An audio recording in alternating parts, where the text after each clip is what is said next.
नमस्कार दोस्तों, आप देख रहे हैं सिनेमा हॉल और मैं अजय ब्रह्मात्मज। आज खास तौर पर गुल्लक 3 की चर्चा। मेरे दर्शक और मेरे मित्रगण जानते हैं कि मैं वेब सीरीज़ की कोई चर्चा नहीं करता, वेब सीरीज़ पर कोई बात नहीं करता सिनेमा हॉल पर। मेरे ख्याल से शायद इसके पहले मैंने महारानी की चर्चा की होगी, अब उसके बाद गुल्लक 3 की चर्चा। गुल्लक 3 की चर्चा इसलिए कि यह सीरीज़ मैंने देखी और इस सीरीज़ को देखने के बाद मेरी इच्छा हुई कि इसके बारे में बात की जाए, क्योंकि पूरे वेब सीरीज़ के माहौल में जिस तरीके की मारकाट मची हुई है और जिस तरह का भसर मचा हुआ है, उसके बीच यह एक राहत की तरह, एक फुहार की तरह यह सीरीज़ दिखाई पड़ी है। गुल्लक 1 भी देखा था मैंने, गुल्लक 2 भी देखा था मैंने और गुल्लक 3 भी देखने के बाद मेरा मन किया कि मैं आपसे मुखातिब हूँ।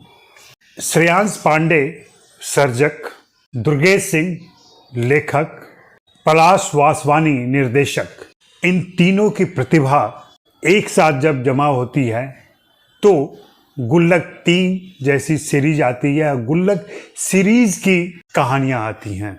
यह खनकदार गुल्लक है और इसमें इतनी कहानियाँ भरी जाएंगी। अभी यह गुल्लक भरा नहीं है, अभी गुल्लक 4, गुल्लक 5, गुल्लक 6, गुल्लक 7 अनगिनत हो सकता है, बशर्ते श्रेयांश, दुर्गेश और पलाश साथ काम करते रहें, नई कहानियाँ लाते रहें। गुल्लक 3 की क्या विशेषता है? गुल्लक 3 मिश्रा परिवार की कहानी है। मिश्रा परिवार जिसमें संतोष मिश्रा बिजली विभाग में काम करते हैं, क्लर्क हैं, उनकी पत्नी शांति मिश्रा, उनके 2 बेटे हैं, अन्नू मिश्रा और अमन मिश्रा। जिस परिवार में नाम ही संतोष, शांति, अमन हो, उस परिवार में कलह जैसी बात हो ही नहीं सकती, जहां छल कपट जैसी भावनाएं नहीं प्रवेश कर सकती। ये बड़े मासूम और भोले किस्म के लोग हैं। मिश्रा परिवार 4 व्यक्तियों का परिवार आपस में इतना जुड़ा हुआ है, लेकिन उनके बीच लगातार नोक झोंक भी चलती रहती है। कोई किसी पर कटाक्ष करने से चूकता नहीं है, चाहे वह शांति हो, चाहे वह संतोष मिश्रा हो, चाहे वह उनके दोनों बेटे हों। और इनके बीच एक ऐसा आत्मीय रिश्ता है, ऐसा परिवार उत्तर प्रदेश, बिहार, मध्य प्रदेश, राजस्थान, दिल्ली आदि शहरों में आराम से देखा जा सकता है। यह एक मध्यवर्गीय नौकरीशुदा परिवार है जिसकी आय बहुत सीमित है और जिसकी आकांक्षाएं भी बहुत सीमित हैं। उपभोक्ता संस्कृति का असर इस परिवार पर अभी तक वैसा नहीं पड़ा है। ज़्यादा से ज़्यादा जो शौक है वो बड़े बेटे का है कि एक अच्छा सा जूता खरीद लिया जाए, उससे ज़्यादा नहीं है। वहीं छोटे बेटे की ख्वाहिश है कि वहाँ एडमिशन हो जाए जहाँ उसका दोस्त पढ़ता है। नहीं हो पाता, वे उसमें अपना एडजस्ट करते हैं और फिर ज़िंदगी एक ख़ास रफ्तार से आगे बढ़ती रहती है। इस मिश्रा परिवार का अटूट अंग ही कह लें बिट्टू की माँ को।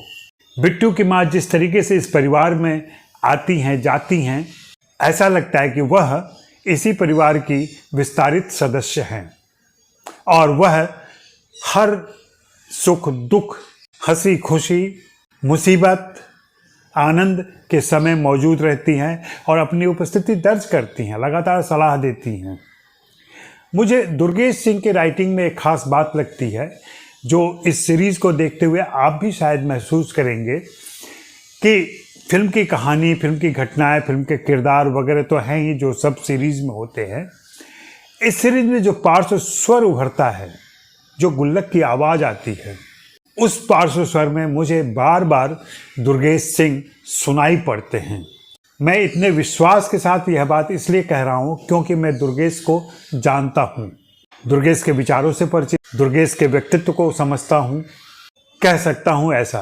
दुर्गेश ने फैसला किया कि वह लेखन में उतरेंगे, फिल्म और सीरीज़ का लेखन करेंगे। धीरे धीरे वे यहाँ तक पहुँचे और पहुँचे भी कितने धमाके के साथ और कितनी खूबसूरती के साथ, कैसी नाजुकी के साथ कि हम सभी दर्शकों के दिलों को उन्होंने टच किया है। मैं आपसे आग्रह करूँगा कि यह सीरीज़ ज़रूर देखें। इस सीरीज़ के साथ एक और विशेषता है, इस सीरीज़ में कहानियाँ हैं। मान लीजिए एक गुलदस्ता है, गुलाब का गुलदस्ता है, तो उसमें अलग अलग रंग के गुलाब हैं, अलग अलग प्रजाति के गुलाब हैं, लेकिन हैं सारे गुलाब। वैसे ही यह मिश्रा परिवार है, लेकिन इसकी हर कहानी अलग हो जाती है। इसलिए ज़रूरी नहीं है कि आप एक साथ पांचों देखें, आप अलग अलग भी देख सकते हैं इसे और उसका उतना ही आनंद उठा सकते हैं। गुल्लक 3 में 5 एपिसोड हैं और पांचों एपिसोड उनके जीवन के उन हिस्सों को छूते हैं जहां उनकी मुश्किलें आती हैं, जहां उनकी चुनौतियां आती हैं और जहां उनको वे परिवार के साथ मिलकर जीतते हैं, आगे बढ़ते हैं। हर कहानी मध्यवर्गीय विडंबनाओं, मध्यवर्गीय संभावनाओं, मध्यवर्गीय मुश्किलों, मध्यवर्गीय खुशियों की हैं। इसमें कोई अलग वितंडावाद नहीं है और न उस तरीके की मारधाड़ है, न वेब सीरीज़ में प्रचलित गाली गलौज है, न कोई अपशब्द बोलता सुनाई पड़ता है। यह एक ऐसी सीरीज़ है जिसे सचमुच, हाँ मैं दोहरा रहा हूँ, जिसे सचमुच पूरे परिवार के साथ आप देख सकते हैं और इसका वही आनंद ले सकते हैं जो कभी दूरदर्शन के दिनों में आपको मालगुडी डेज देखकर हुआ होगा, या फिर इस तरीके के और दूसरी सीरीज़ वागले की दुनिया आपने देखी हो या कुछ और देखा हो।